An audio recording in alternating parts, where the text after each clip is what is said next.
Well, hi Virgos, welcome to Universal Guidance. It's time for April's reading. So, I am going to shuffle these cards. I've already shuffled them very well, but I'm going to shuffle them a few more times. This is going to be a two-part reading. The overall energy of this reading will be the middle card of the first part of the reading.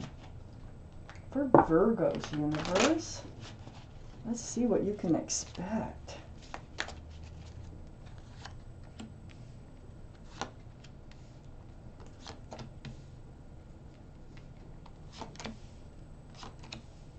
Ooh.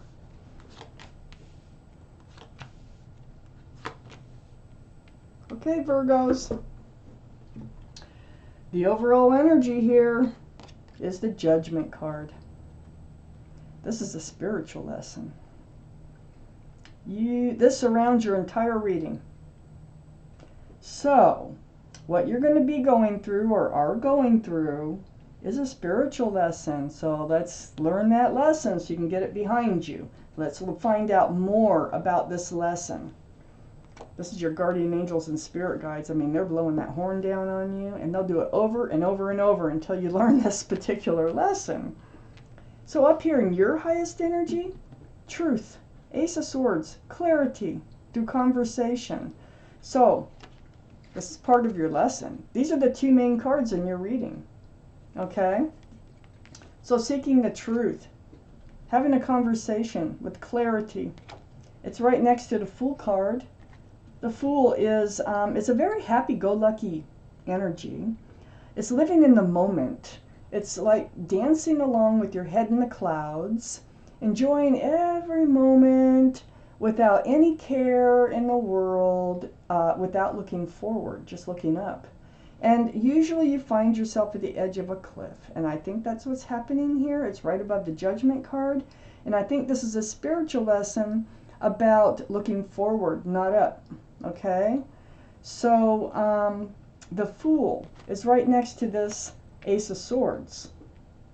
So there's going to be some clear communication about this energy, some clear thinking, some clear thoughts. Swords are also thoughts about this energy here.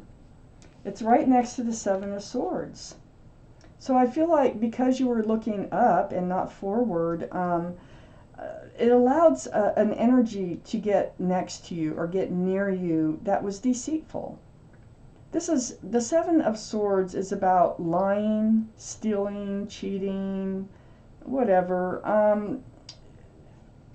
They take your swords, you know, they look back, they run off.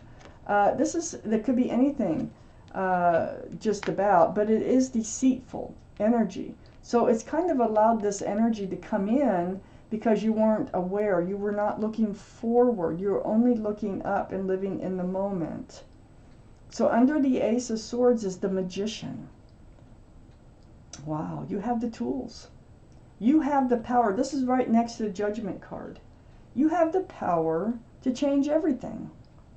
This symbol above the Magician's head is the symbol of intuition and knowing. You know you have the power first off. If you didn't know, you know now. You have all the tools. You have a cup, you got a pentacle, you have a wand, you have a sword. You have all the power you need to make the changes in your life that you need to make. So I think what the universe is saying here, that there's no real excuse not to learn this lesson, so let's get it learned. And a lot of it's going to be learned through this clarity and this truth.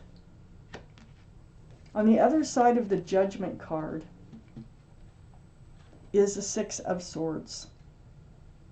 Right below the Seven of Swords. This is moving forward from those rocky waters. It's like you got yourself into something, now you got to get yourself out. But you don't leave the situation without learning a lesson, because if you do, and you do this all over again, guess what's going to show up? A spiritual lesson.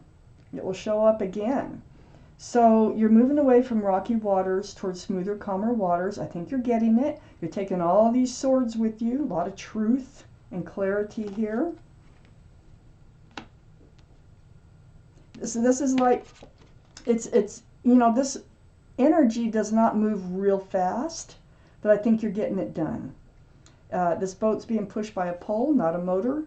So you're getting it done. It's been a lot of work. Spiritual lessons are difficult to learn. That's why they're called, not why, but I don't, you know, if you just don't learn something right away, then the universe steps in and they do what they can to get you to learn it. So we all have spiritual lessons we have to go through in our lives. The Magician. Under the Magician is the Hangman. This is a card of enlightenment. This is like reaching out to the universe for advice and being enlightened. So I want to look around this card.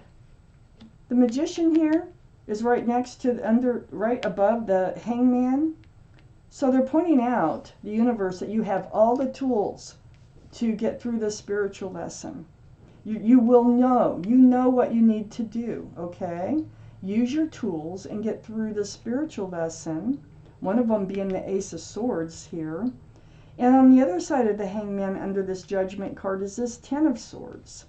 So, you know, this is pain. This is like the ending of pain. This is the 10. There's no 11. These swords will start to fall away. But the Devil card is right next to this Ten of Swords. You know?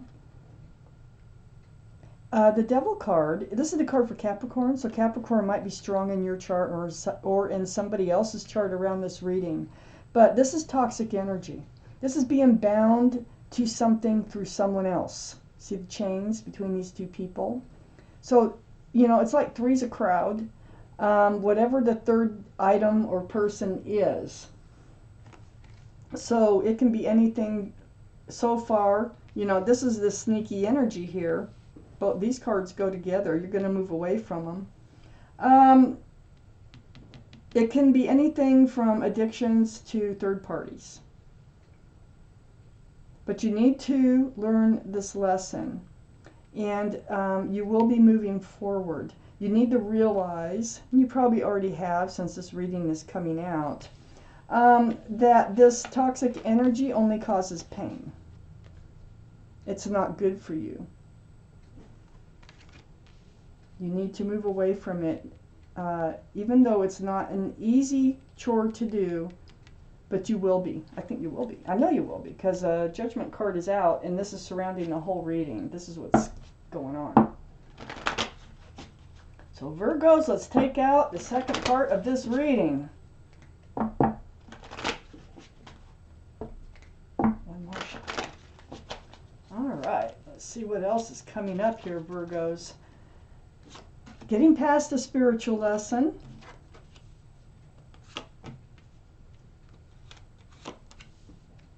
There you are, Virgo, right there in your highest energy. Getting past a spiritual lesson. Interesting. We have the Nine of Swords in your highest energy. You've been up in your head about this sneaky energy. This deceitful energy, you've spent nights awake with thoughts. And these are thoughts of realizing the truth about things. And they're hurtful. You know, you don't, it's not like you want to end this toxic energy, because it's like you had love here, I think, with this toxic energy. You had fun. I know you had fun with the Fool card being there. And you don't really want to let it go, but you're realizing this is the best thing for you.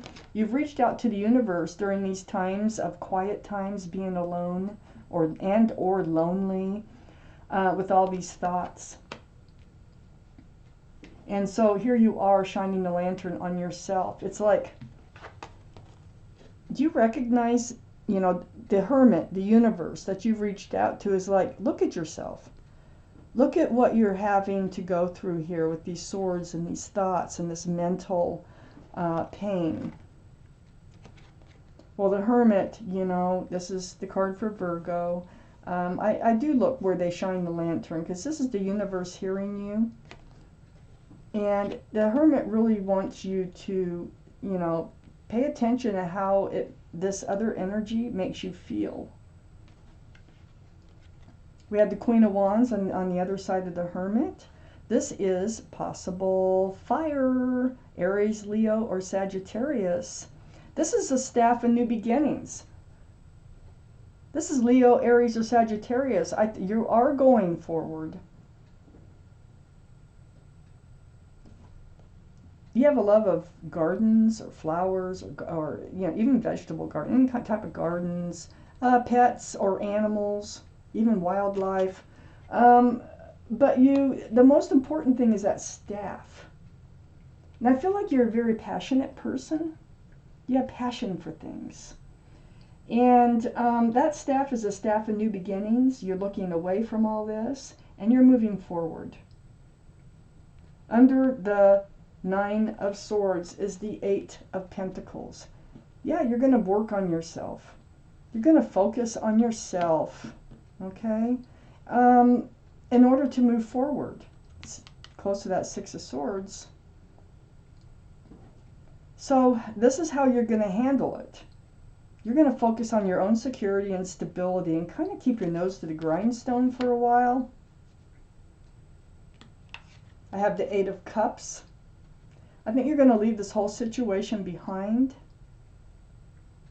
You're not going to work on this relationship anymore.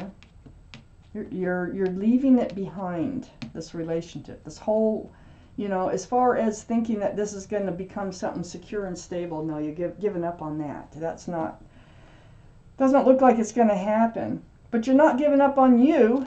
You're walking right towards the 2 of Cups. That's awesome. This is friendship with lots of love. This is a soulmate relationship right under the Queen of Wands, that staff and new beginnings. Watch for somebody coming in. There's somebody coming in. And they are a soulmate. And you know soulmates when you look them in the eyes. When you hear their voice. It's like that soulmate connection that you've known them in other lives. Or lives, I should say, is there. And you will recognize that.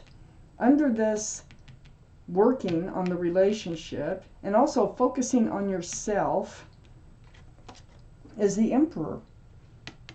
I think this person is kind of that you're learning a lesson over was very self-focused.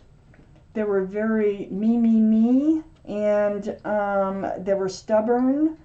They did not want to give any more to this relationship, and they sat on that granite throne like they ruled this relationship, and they were having it the way they wanted it. Maybe that's why it was so hard to get out of it. It looks like it was pretty difficult. You do find your way. This is the card for Aries. Did I say that? Aries could be strong in your chart or someone else's. This person here is well liked and respected by others, but it's the people who are closest to them that can see this other side of them. Not saying they're Aries, I'm just saying it's a card for Aries. But it's close to that devil energy, that toxic energy. And I think it came from this person here. It kind of put you in this place of trying to figure out, where is the love? So it was a lot of fun and everything, but where was the love? So the Queen of Cups is water energy. Pisces, Scorpio, or Cancer. Might be strong in your chart, might be strong in their chart or around this reading. But this is male or female trying to see into that cup. That cup has windows in the lid all the way around. In that cup are answers to love questions. So the walking away, I mean, you actually tried to figure this out. Like, where is the love? I think this is part of the reason you walked away, is you couldn't figure it out. It's like, where is the love? I want love. Well, look what's coming in here. You're ready for a fresh start, new beginning. You have a soulmate coming in here. It's going to be a best friend and soulmate. You might even already know them. When this card comes out, you may know them as a friend, someone in your life. But if not, they're coming in. And also the 6 of Cups. Right under that 2 of Cups, right next to the Queen of Cups. This is a sincere love offer. It's cups being offered to you. Love being offered to you. From this person who's coming in. You might have known them since childhood. Like I said, they might be a friend, Or you might have just known them before. Maybe they used to be a friend. Maybe they're coming back into your life somehow. Either way, you've known them in other lifetimes too. They are definitely a soulmate. And they're coming in with that Six of Cups. So, you know, we all have trials and tribulations, and you're definitely getting one behind you. You're learning your spiritual lesson, and be ready. Be ready for a soulmate, a best friend and soulmate to enter your life. So Virgo, this is your reading, and thank you for watching Universal Guidance.